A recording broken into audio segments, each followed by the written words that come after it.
नमस्कार किसान भाइयों। आशा है आप सभी कुशल मंगल होंगे। दोस्तों, थोड़ी व्यस्तता तो थी लेकिन फिर भी आपके इतने फ़ोन थे कि अब मैं मजबूर हो गया कि आपको, क्योंकि फिर समय भी निकल जाएगा, आपको ये सब जानकारी दे दूं। तो किसान भाई, हालांकि पहले भी हमने पुराने सालों में वीडियो दिए हुए हैं कि पहले 35-40 दिन तक आलू की फसल की किस तरह की देखभाल करनी चाहिए, पहले पानी कितने दिन बाद लगाना चाहिए और पहले पानी के साथ किस किस खाद का, माइक्रोन्यूट्रेंट्स का या जैविक खादों का प्रयोग करना चाहिए। तो आइए आज के वीडियो में बात करते हैं कि पहले 35 दिन पर आलू की अच्छे उत्पादन के लिए, बेहतरीन जड़ों के विकास के लिए, अच्छे अंकुरण के लिए क्या क्या हमें करना चाहिए। तो शुरू करते हैं। मैं हूं आपका डॉक्टर के भारद्वाज और आप देख रहे हैं ब्रजराज कृषि फार्म यूट्यूब चैनल। तो किसान भाइयों, हालांकि बहुत सारे चैनलों के माध्यम से भी आप जानकारी प्राप्त करते हैं, लेकिन हमारे बहुत सारे किसान भाइयों का विश्वास और हमारे ऊपर जो प्यार है हमारा बना हुआ है, उसके मजबूरन हमें आपके साथ कितनी भी व्यस्तता हो लेकिन आना ही पड़ता है।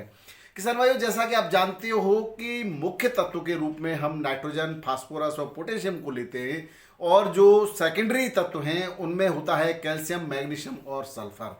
तो ज़्यादातर इन सब की पूर्ति किसान भाई बेसल डोज के अंदर करते हैं, लेकिन कुछ ऐसी चीज़ें होती हैं जो एक साथ हम नहीं दे सकते या एक साथ दे देते हैं तो आपस में रिएक्शन कर जाती हैं और दोनों का ही प्रभाव नष्ट हो जाता है। इसलिए हमें कुछ चीज़ें संभल के चलना होता है और उनको हमें उस ऐसे प्रयोग करना होता है कि उनका भरपूर हम जो है फायदा ले उठा सकें, उनमें ये आपस में कोई रिएक्शन न हो सके और एक दूसरे को प्रभाव को नष्ट न कर सकें।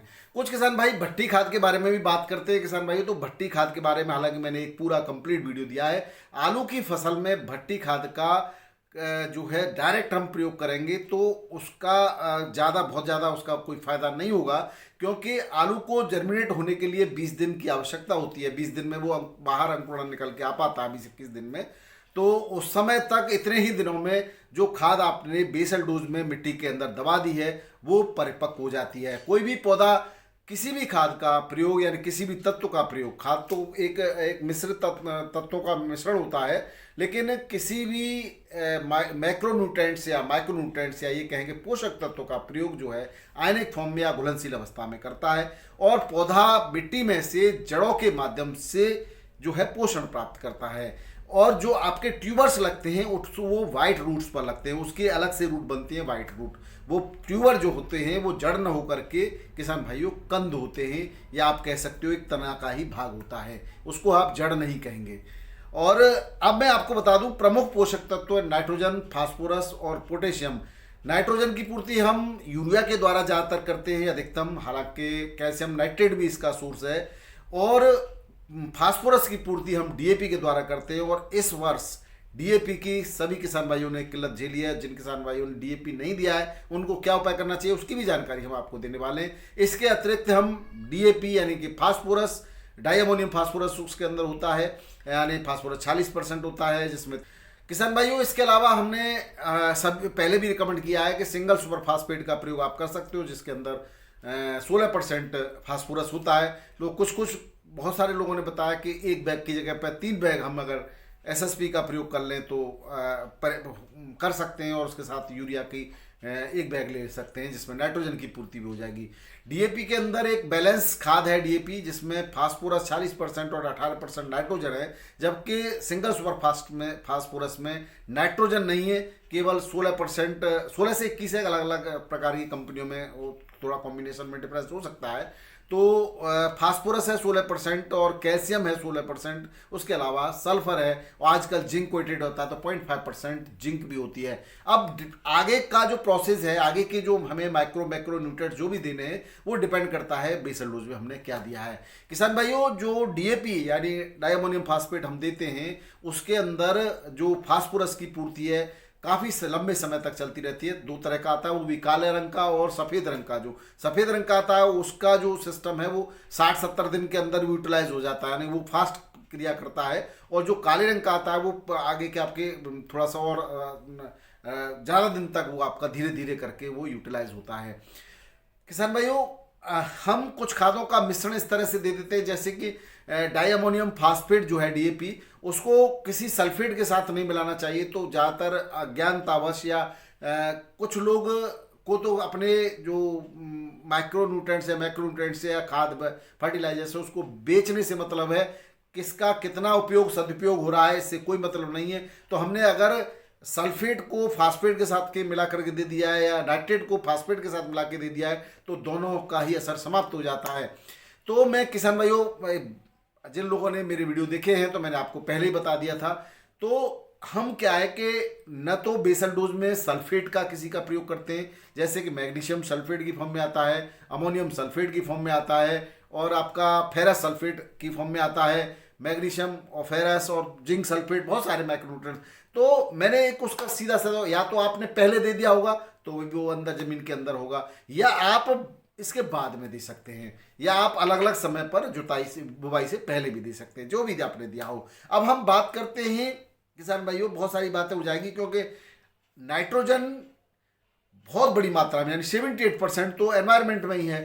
फिर हमें नाइट्रोजन की पूर्ति देनी होती है अलग से यूरिया के रूप में। कारण क्या होता है कि हमारे जो गांठ वाले या जो तिलहनी दलहनी फसलें होती हैं, यानी ढैंचा भी जो होता है उसमें गांठें पड़ जाती हैं, मैंने बहुत सारे मेरे वीडियो में भी देखा हुआ आपने, उसमें नाइट्रोजन फिक्सिंग बैक्टीरिया होते हैं जो वातावरण की नाइट्रोजन को कलेक्ट करके जड़ों को देने का काम करते हैं। तो वो बैक्टीरिया तो अब मिट्टी के अंदर है नहीं, क्योंकि हमने बहुत सारे दवाइयों का प्रयोग है जो हम करते हैं, बहुत सारे जहरों का प्रयोग करते हैं मिट्टी में, क्योंकि मिट्टी में उसके अलावा रोगों से भी हमें सुरक्षा करनी है, माइक्रोन्यूट्रिएंट देने, मैक्रोन्यूट्रिएंट देने, और आपको जो मुख्य तत्व भी दे दें, नाइट्रोजन, फास्फोरस और पोटेशियम भी देना है।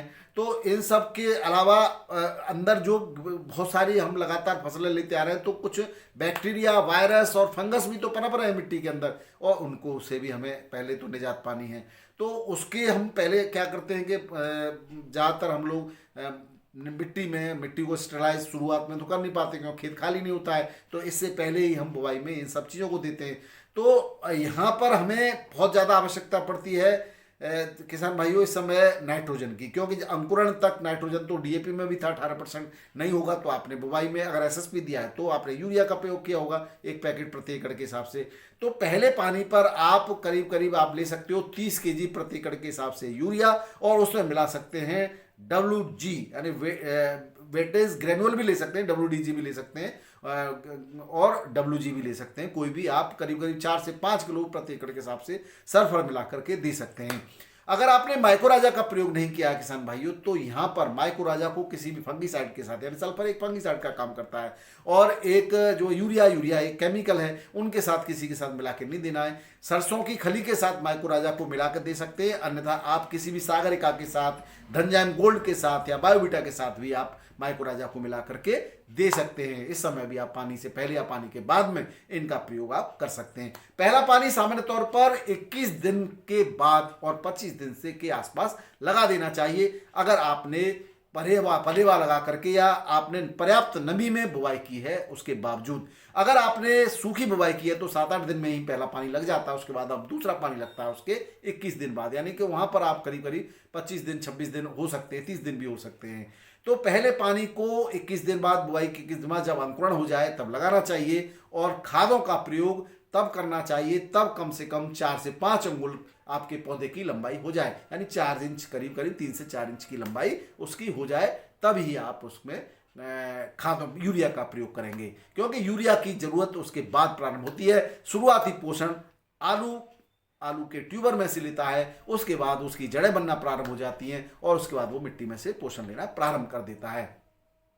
अब उसकी पत्तियां जब बन गई हैं तो भोजन बनाने की प्रक्रिया शुरू होगी किसान भाइयों। भोजन बनाने के लिए सबसे ज्यादा आवश्यक तत्व है, देखिए, सूर्य का प्रकाश है, मिनरल्स हैं, भूमि के अंदर से मिनरल्स लेगा, यानी पोटेशियम, तो मिनरल्स की उसको जरूरत होती है, वो सबसे ज्यादा नाइट्रोजन की जरूरत होती है। इसके बाद अभी 35-40 दिन के बाद ही, 45 दिन के बाद ही इसमें से वाइट रूट निकलेंगी, और जो इसके लिए सबसे ज्यादा जो प्रभावशाली आपका जो पोषक तत्व है वो है फास्फोरस, जो कि शुरुआत से जर्मिनेशन से लेकर के और 60 दिन 65 दिन तक उसकी बहुत ज़्यादा ज़रूरत होती है। जितनी भी ब्रांचिंग होंगी, जितना भी पोटैटो फूलेगा, उसमें बहुत ज़्यादा उसकी ज़रूरत होती है।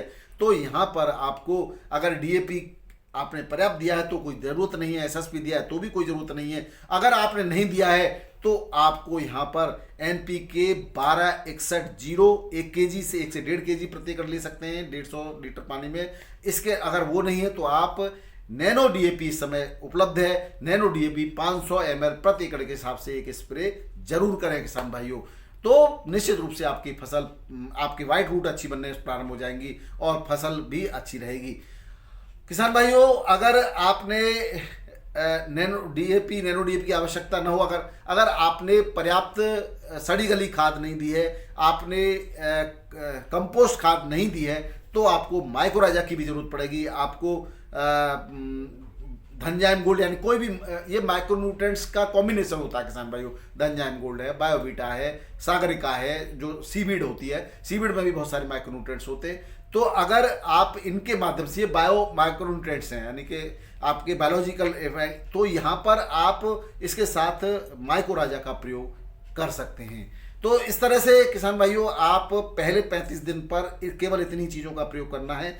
किसान भाइयों ध्यान रखें, अभी आप माइक्रोन्यूट्रेंट्स को बाद में भी ले जा सकते हैं।